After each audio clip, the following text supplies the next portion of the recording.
La meta de la vida cristiana es la justicia. A pesar de que no enseñamos la justificación por obras, todavía estamos muy preocupados por el hecho de que el Nuevo Testamento nos llama a dar muestra de nuestra fe por nuestras obras, y la justificación es por fe, pero la santificación es donde crecemos en auténtica justicia.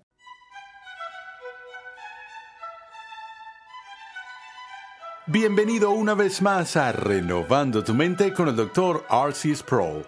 Hoy continuamos con la edificante serie de enseñanza Cómo agradar a Dios.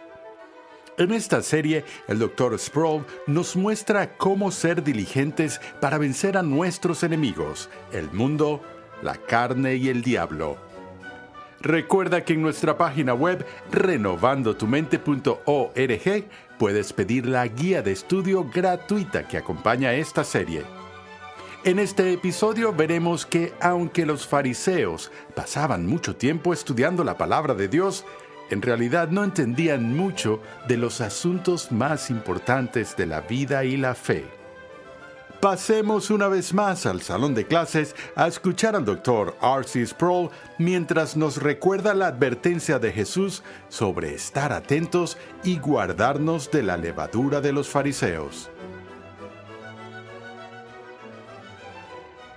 Una de las interrogantes que escucho con frecuencia de personas que buscan sinceramente hacer la voluntad de Dios es la pregunta: ¿qué es lo más importante que Dios desea de mí en la vida cristiana? Es como el hombre de negocios que siempre hace la pregunta: ¿cuál es el asunto principal? Vamos a obviar todos los detalles y el sinfín de posibilidades y los 1000 y tantos preceptos. ¿Qué es lo que realmente le importa a Dios en términos del enfoque principal, el objetivo principal, el fin principal de la vida cristiana? Y lo que me gustaría hacer en esta sesión es centrarme en lo que creo que la Biblia dice que es la respuesta a esa pregunta. Al leer las Escrituras, me parece que el asunto central, el objetivo principal de la vida cristiana es la justicia. Que lo que Dios quiere de nosotros, más que cualquier otra cosa, es la justicia. Ahora, lo resalto por una razón. Escucho a los cristianos hablar todo el tiempo sobre la piedad, sobre la espiritualidad e incluso sobre la moralidad. Pero casi nunca escuchas a nadie hablar de la justicia. De hecho, nunca he tenido un estudiante en el seminario que se me acerque y me diga: profesor Sproul, ¿cómo puedo llegar a ser una persona justa? Ahora, tal vez eso dice más de mí que de mis estudiantes, que ni se preocupan en hacerme tal pregunta, pensando que están perdiendo el tiempo. Pero los escuchas preocupados porque quiero ser más espiritual, quiero ser más moral y cosas así, o más piadosos, pero le huyen a ese término justo, y tal vez sea porque nadie quiere pecar de santurrón, y en nuestro vocabulario actual la misma palabra justicia se ha convertido en una especie de carga. Pero si Jesús entrara a este salón en este momento y le decimos: Señor, ¿cuál es la prioridad principal que tienes para tu iglesia? Si Él respondiera ahora mismo a esa pregunta, de la manera en que respondió en el periodo del Nuevo Testamento, Él diría esto: buscad primero el reino de Dios y su justicia, y todas esas cosas os serán añadidas. Cuando Jesús dice: busca primero el reino de Dios, está diciendo: esta es la prioridad máxima de la vida cristiana, buscar el reino de Dios y la justicia de Dios. Y entonces lo que Cristo quiere de su pueblo y de sus discípulos es que sean personas que realmente muestran justicia. Ahora, a menudo digo que una de las afirmaciones más aterradoras que jamás haya salido de los labios de Cristo fue aquella que hizo cuando dijo: porque os digo que si vuestra justicia no supera a la de los escribas y fariseos, no entraréis en el reino de los cielos. Ahora, todos han oído ese pasaje, ¿cierto? Y creo que lo que me desconcierta es que no parecemos estar demasiado preocupados por ello. Es decir, aquí Jesús da una advertencia espantosa. Él da una condición necesaria Sí. Entonces, a menos que A tenga lugar, B no puede suceder, a menos que tu justicia supere, es decir, que vaya más allá de la justicia de los escribas y los fariseos, no tienes oportunidad de entrar en el reino de Dios. Ahora, hay un par de maneras en que podemos interpretar lo que Jesús está diciendo. Algunos comentaristas miran esa frase de Jesús y dicen, bueno, no tenemos nada de qué preocuparnos porque de lo que Jesús está hablando aquí es de la justicia que es necesaria para nuestra justificación. Para ser justificados debemos tener la justicia perfecta y obviamente la justicia de los escribas y de los fariseos era imperfecta. Y la única manera de entrar en el cielo es por una justicia perfecta y gracias a Dios eso es lo que tenemos por fe en Cristo, donde recibimos por decreto de Dios la imputación de la justicia de Cristo. Y obviamente su justicia superó la de los escribas y los fariseos, y como poseemos por fe la justicia de Cristo, podemos dar un suspiro de alivio y no tenemos que preocuparnos por esa terrible advertencia que Jesús dio en esa ocasión. Ahora, creo que es muy posible que eso sea exactamente lo que Jesús tenía en mente, que cuando Él dijo, a menos que tu justicia supere a lo de los escribas y los fariseos,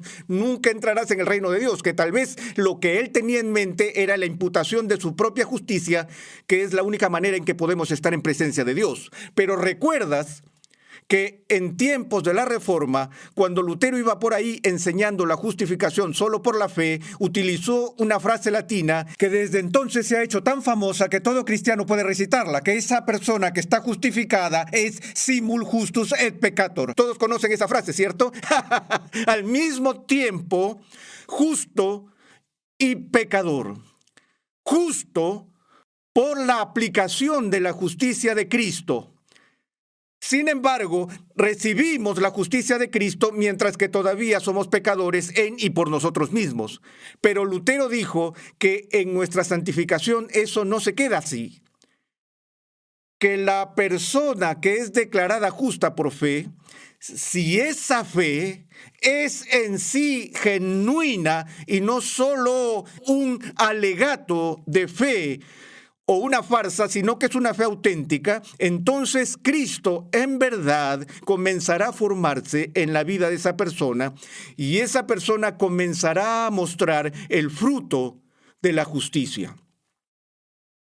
Y entonces la otra mitad de los comentaristas ven la advertencia de Jesús y dicen que lo que Jesús quiere decir es que a menos que nuestras vidas empiecen a manifestar una cualidad de justicia que supere a de los escribas y fariseos, entonces esa es la señal más segura que existe de que la fe que profesamos no es genuina.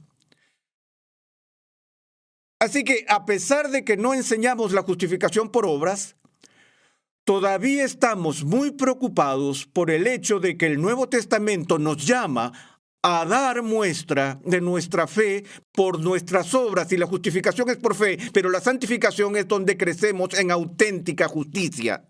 Ahora, si esa declaración de Jesús no les pone los pelos de punta, permítanme empezar a hervir el caldero, porque lo que me gustaría hacer en el tiempo que queda en esta sesión es considerar la justicia de los escribas y fariseos.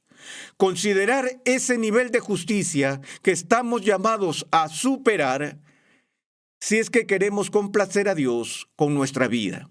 Es muy fácil para nosotros simplemente descartar esa declaración de Jesús porque decimos, bueno, superar la justicia de los escribas y los fariseos, eso es pan comido, eso es recontra fácil, por favor. Ellos son los que fueron el objeto principal de la ira de Jesús. Cada vez que pensamos en los malos del Nuevo Testamento, pensamos en los fariseos. Fueron lo peor de lo peor. ¿Por qué los fariseos eran llamados fariseos? No leemos sobre fariseos en el Antiguo Testamento, ¿verdad? La razón por la que no leemos sobre fariseos en el Antiguo Testamento es porque no existían fariseos en el Antiguo Testamento. Los fariseos, como un partido en Israel, surgieron después del exilio y del regreso del exilio. Bueno, lo que ocurrió fue que la nueva generación de israelitas empezó a adoptar las prácticas paganas de aquellos que estaban en el lugar y olvidaron sus tradiciones, olvidaron la ley de Moisés y las promesas del pacto que Dios había hecho. Y entonces un grupo de personas especialmente devotas surgió en la nación. Eran el equivalente antiguo, damas y caballeros, de los puritanos. Tenían este profundo deseo de reformar la fe de Israel y de restaurar la devoción en la nación. Se especializaron en la búsqueda de justicia. No había nada casual o superficial en su celo por lograr la justicia. Dudo que sepan de alguien que tenga el mismo tipo de determinación de encontrar la justicia que tenían los fariseos como grupo. Pero pensamos, bueno, sí, tal vez es así como empezaron, pero ya para el primer siglo habían degenerado en tal grado de impiedad que eran un grupo de hipócritas, y tanto así que Jesús los llamó víboras y los amenazó con el infierno y todo lo demás. Bueno, veamos si estas personas del siglo I que incurrieron en la ira de Cristo lograron algún elemento de justicia, al menos por el testimonio de Jesús. Escuchamos a Jesús denunciando a los fariseos cuando Él les dice: «Ay de vosotros, escribas y fariseos hipócritas, porque recorréis el mar y la tierra para ser un prosélito, y cuando llega a serlo, lo hacéis hijo del infierno 2 veces más que vosotros».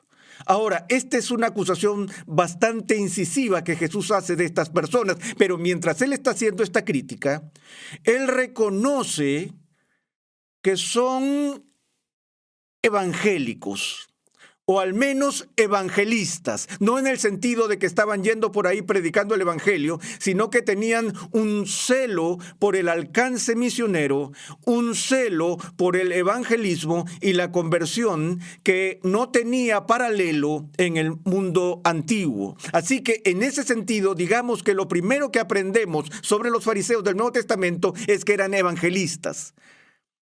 ¿Qué tan preocupados por las misiones y el evangelismo estaban estas personas conservadoras? Jesús dijo que recorrerían el mar y la tierra para hacer que uno se convirtiera a su religión. ¿Qué más nos dice de los fariseos? Ay de vosotros, escribas y fariseos hipócritas, porque pagáis el diezmo de la menta, del eneldo y del comino, y habéis descuidado los preceptos de más peso de la ley, la justicia, la misericordia y la fidelidad. Y estas son las cosas que debíais haber hecho sin descuidar aquellas. Ahora, lo segundo que aprendemos de los fariseos es que eran diezmadores. No solo diezmaban, damas y caballeros, sino que eran escrupulosos en obedecer las leyes de Dios en cuanto al diezmo. En otras palabras, ellos practicaban lo que predicaban. La última encuesta que vi, una que hicieron a cristianos evangélicos en los Estados Unidos, indicaba que el 4% de los que dicen ser cristianos evangélicos diezman de sus ingresos. 4%. ¿Recuerdan el libro de Malaquías, donde el profeta Malaquías es enviado por Dios a la casa de Israel prácticamente como fiscal? Esa fue una de las funciones del profeta en el Antiguo Testamento, convocar al pueblo de Israel ante el tribunal de Dios, a veces para presentar cargos contra ellos por violar los términos de su pacto. Y en este caso, Malaquías viene y la acusación que trae al pueblo es la acusación de cometer robo contra Dios. Y entonces dice, ¿robará el hombre a Dios? Él plantea la pregunta, y es una pregunta retórica como, ¿qué podría ser más impensable que el que un ser humano tenga la audacia de robarle al Dios Todopoderoso? Y entonces la respuesta es, ¿qué? ¿En qué te hemos robado? En los diezmos y las ofrendas. Y el profeta habla a la nación y dice, al retener tus ofrendas y tus diezmos, en realidad le estás robando a Dios. Ponlo en términos del Nuevo Testamento, ¿cómo alguien podría buscar primero el reino de Dios y robar del reino de Dios al mismo tiempo? ¿Eso es concebible para ustedes? Y ahora, los fariseos escucharon eso y comprendieron el deber que todo miembro de la comunidad del pacto tenía ante Dios. Y el deber era pagar ese 10%, pagar ese diezmo al almacén en Israel. Ahora, eran tan escrupulosos al respecto que no solo diezmaban en general. Ahora, el diezmo en su mayor parte se pagaba en productos o ganado. Y funcionaba así. Si criaste ganado y en un año dado nacieron 10 terneros nuevos, entonces, ¿qué había que hacer? Uno de esos 10 terneros sería devuelto a Dios. Si sembraste trigo, cebada o avena, el 10% de la producción iba a Dios. Y era lo primero que se hacía. Cabe destacar bien. Ahora, lo que hicieron los fariseos y los escribas fue esto. Si cultivaban verduras o algo más y tenían 50 barriles de trigo, diezmaban 5 barriles de trigo. Pero si encontraban unas 10 plantas pequeñas de menta que crecieron junto a su puerta, tomaban una y la entregaban a la iglesia. Así de escrupulosos eran, sería algo así. Si tú al fin de mes haces los cálculos de todo el ingreso que tuviste y entregas tu 10% a Dios, pero estás caminando por la calle y te encuentras una moneda de 10 centavos en la vereda, lo que pasaría con el fariseo es que su conciencia le molestaría a menos que tome un centavo y se asegure de diezmar ese centavo de 10 que encontró y mantener esas cuentas bien saldadas con Dios. Ahora, Jesús dijo, eres escrupuloso con el diezmo, pero omites los asuntos de más peso de la ley. Es buena noticia saber que Jesús no consideraba el diezmo como uno de los asuntos de más peso de la ley. Eso era una pequeñez, ese era un asunto menor de la ley. Él dijo, estas cosas que deberías haber hecho, me alegro de que hayas dado tu diezmo. Eso dijo, pero ustedes han omitido los asuntos de más peso de la ley, justicia y misericordia y fe. Ahora, cuando escucho a Jesús hablar así con ellos, puedo oír nuestra defensa como cristianos contemporáneos diciendo, bueno, Señor, sí hemos sido negligentes con el diezmo, el 96% de nosotros te hemos robado sistemáticamente y no hemos hecho de la expansión de tu reino una prioridad tal que estemos dispuestos a desprendernos de nuestros propios recursos para darte de lo que tú nos has dado y como una medida real de nuestra obediencia y fe, etc. Y escucho a la gente diciendo, ese es el Antiguo Testamento, ya no hay que hacer eso. Así es, fue más fácil en el Antiguo Testamento. El nuestro es un pacto mejor, un pacto más rico, con muchos más beneficios de los que recibieron en el Antiguo Testamento y podría agregar muchas más obligaciones y responsabilidades. El punto de partida de la vida cristiana es el diezmo. Eso es una pequeñez, es simple, eso es una cosita. Pero podríamos decirle a Jesús, Jesús, queremos complacerte con nuestras vidas y por eso no nos preocuparemos por los asuntos menores y más ligeros de la ley, como el diezmo. Te ofrecemos justicia, misericordia y fe. Me pregunto cómo nos iría con eso. Creo que a menos que seamos fieles en pequeñas cosas, es muy poco probable que seamos fieles en los asuntos de más peso de la ley. Y así, aun cuando Jesús está reprendiendo a los fariseos, al menos los felicita, reconociendo el hecho de que al menos ellos diezman. Eran diezmadores. ¿Qué más? Estaban en debate continuo con Jesús sobre lo que dice la Escritura. Y Jesús dijo, examináis las Escrituras Haces bien, pensando que en ellas tenéis vida eterna. Pero este grupo de personas, una vez más, que recibieron la denuncia más vehemente de Jesús durante el ministerio terrenal de Jesús, fueron reconocidos por Jesús como estudiantes serios de la Biblia.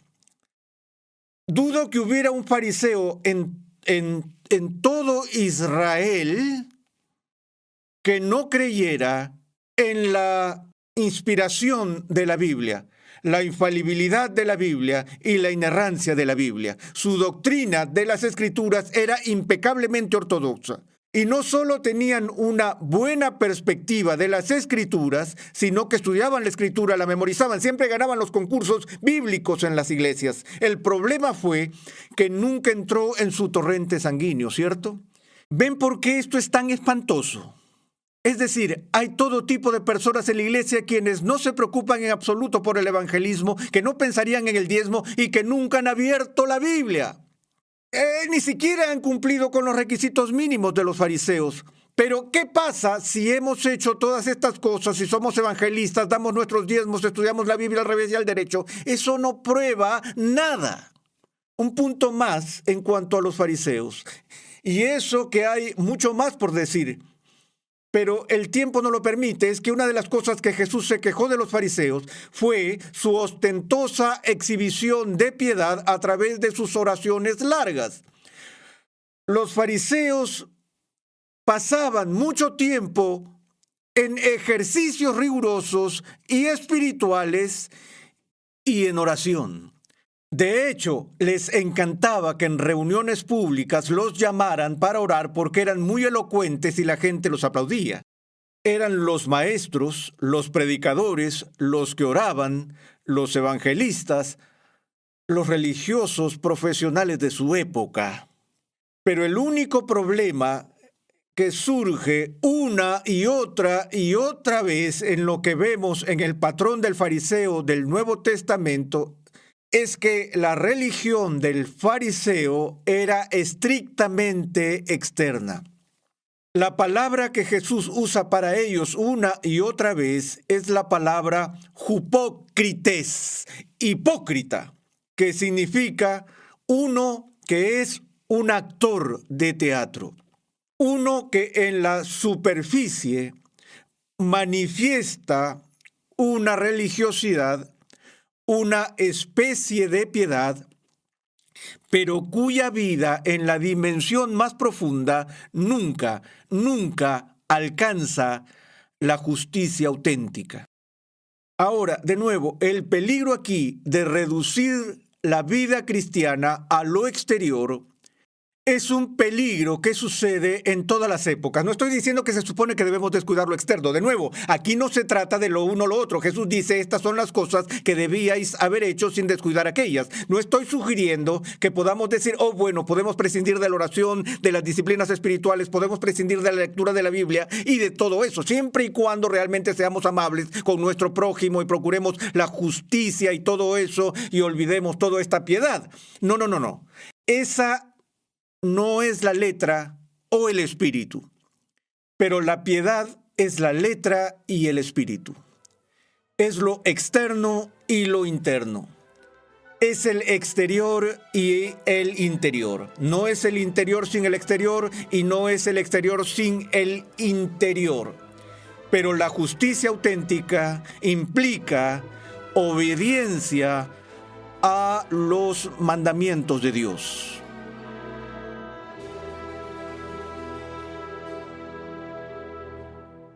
Gracias por la sintonía. Visita nuestra página web renovandotumente.org, donde podrás solicitar gratuitamente la guía de estudio para la serie en curso. Si eres cristiano, estás en guerra, pero no estás solo. Jesucristo mismo está orando por ti en la batalla. En el siguiente episodio de Renovando tu Mente, R.C. Sproul revela las armas no convencionales que debemos usar en nuestra lucha contra un mundo caído. Escucha un avance de nuestro próximo programa. en cada generación de la historia cristiana siempre hay ese tira y jala dentro de la comunidad cristiana para distanciarnos de todo lo que tiene que ver con este mundo, que terminamos retirándonos en aislamiento a fin de mantenernos puros. Renovando tu mente es una producción de los Ministerios Ligonier, la confraternidad de enseñanza del Dr. R.C. Sproul. Nuestra misión, pasión y propósito es ayudar a las personas a crecer en su conocimiento de Dios y su santidad. Nuestra programación es posible gracias al generoso apoyo en oración y financiero de cristianos alrededor del mundo. Para hacer tu donación, por favor visita nuestra página web renovandotumente.org. Suscríbete a nuestro canal en YouTube Ministerios Ligonier para que puedas disfrutar de todo el material de enseñanza que estamos produciendo completamente gratis y en español. Para contactarnos, por favor envíanos un correo electrónico a programa@renovandotumente.org con tus preguntas, testimonios y comentarios. Te invitamos a sintonizar nuestro próximo programa y a unirte a nuestra gran comunidad virtual en las redes sociales.